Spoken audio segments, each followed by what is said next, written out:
Hello, this is my disability simulation personal reflection.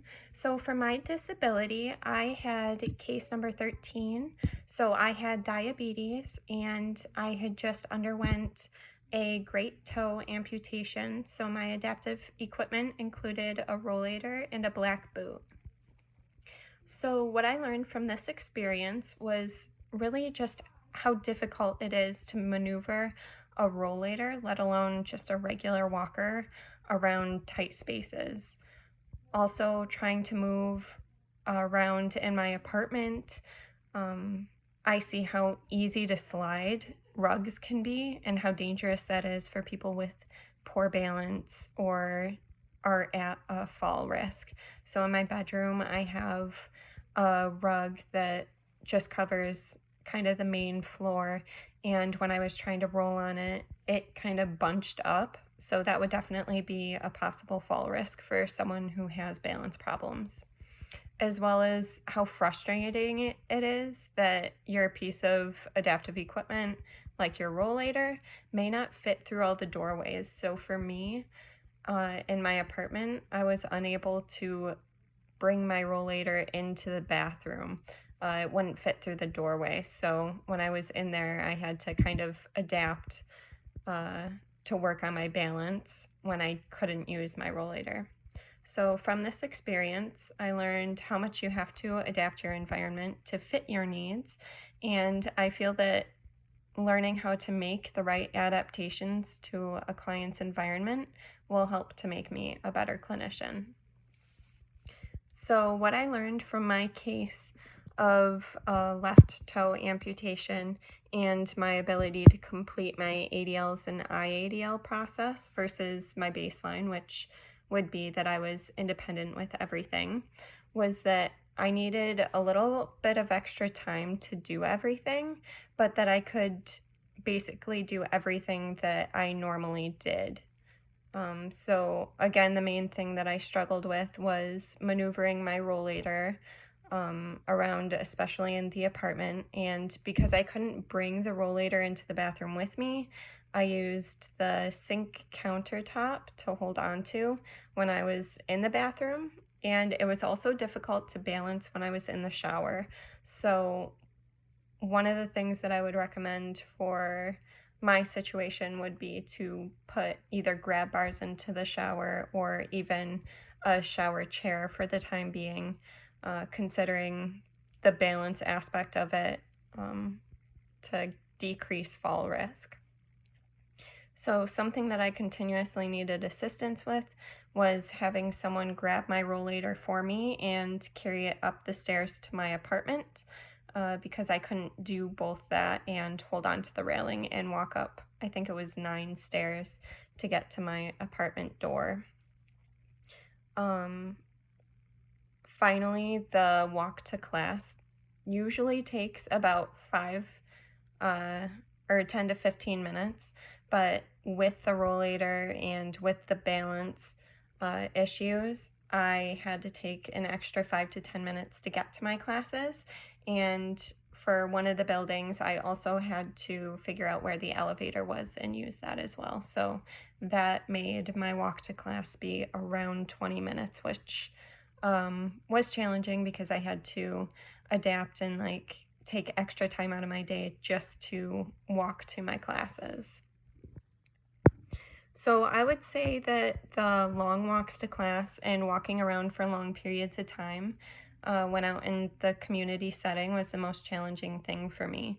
And this is because I felt like it took a lot of arm strength to move the rollator, and some of the surfaces that I had to travel on, including the road and the parking lots, were very uneven. So there were potholes, and there sometimes wasn't a way to get around them, so I had to just maneuver my rollator through them. After the first day of the simulation, the radial side of my right wrist was bothering me, and I think it was because I was putting so much pressure on the right side, on my right arm, because I was trying to take the pressure off of my left foot because of the amputation.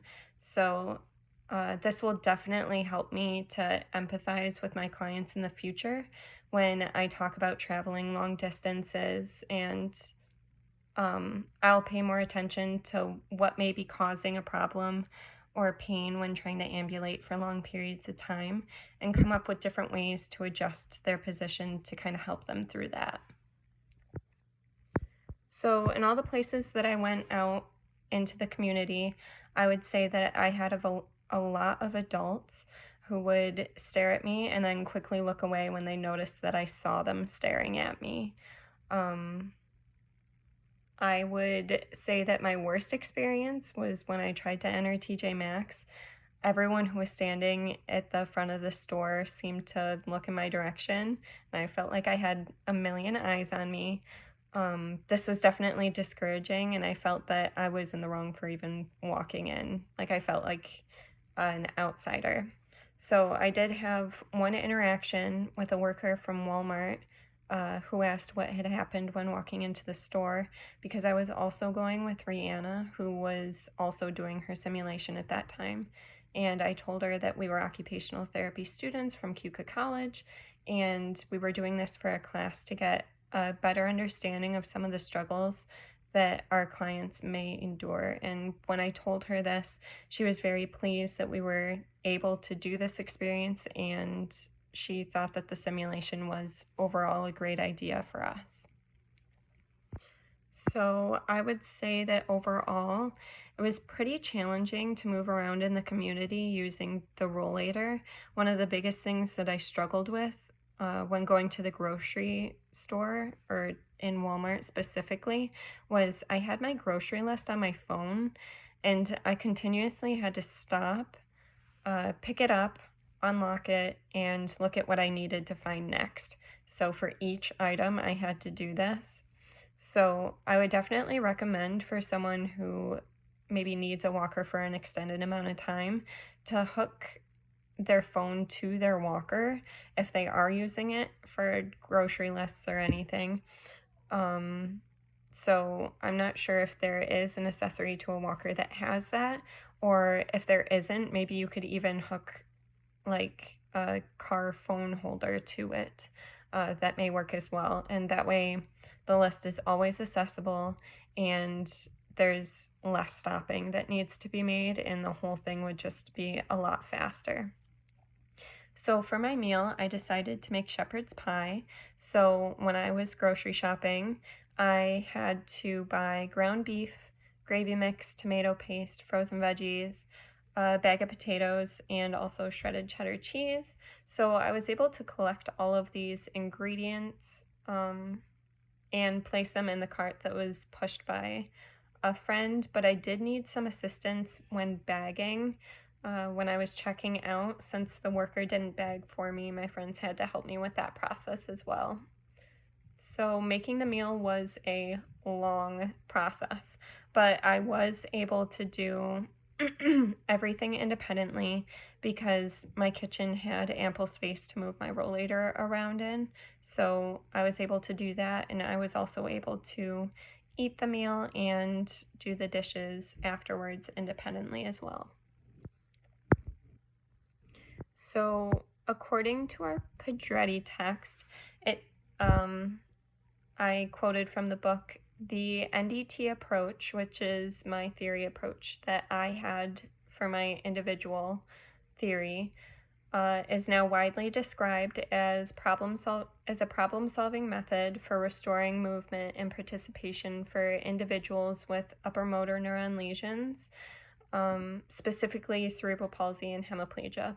So with this being said, my individual theory of NDT will not work for my case of diabetes with a left big toe amputation.